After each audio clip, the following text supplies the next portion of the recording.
नमस्कार विद्यार्थी मित्रांनो, ब्रेन एक्सरसाइज या भागातला आपला हा दुसरा आणि एकदम सुंदर व्हिडिओ सुंदर मेथडसह मी माझ्या सुंदर जनतेसाठी घेऊन आलेलो आहे। आता इथे जर बघितलं 100चा आम्हाला फायदा कसा घेता येईल, 100 पेक्षा जास्त असलेल्या संख्येचा स्क्वेअर किती वेळात निघत असेल, 10 15 ना फक्त 2 ते 3 सेकंदात। कसं लक्ष द्यायचं, व्हिडिओ जर आवडला नक्की शेअर करायचं, कारण हा आपण आजकाल भरपूर रील्स अशा शेअर करतो ज्याचा काही फायदा नाही। अरे थोडंसं नॉलेजची रील शेअर केल्यामुळे काहीतरी लोकांचा फायदा होईल, काहीतरी आपल्याकडे प्रिपरेशन करणारे स्टुडंट असतील त्यांचा बेनिफिट होईल, यासाठी समोर लक्ष देऊन शेअर करायला विसरू नका।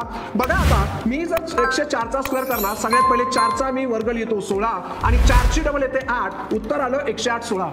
आता इथं 108चा स्क्वेअर मी 8चा स्क्वेअर लिहिणार 64, 8ची डबल येते 16, इथं लिहिणार 116। दरवेळेस मी दोनच घरं लिहिणार कारण इथं 2 शून्य आहे।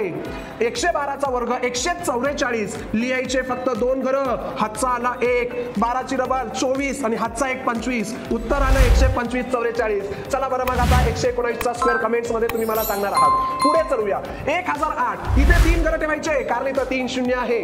मग 8चा स्क्वेअर 64 मी लिहिणार 0 64, 1008ची डबल 1016, 16चा स्क्वेअर 256, 16ची डबल 32 1032, 21चा स्क्वेअर 441, 21ची डबल 1042। सगळ्यांची उत्तर फक्त 5 सेकंदाच्या आत। आणि आता तुम्हाला याच्या सोबतच 1015चा स्क्वेअर कमेंट्स मध्ये टाकायचा आहे। Thank you so much, bye bye.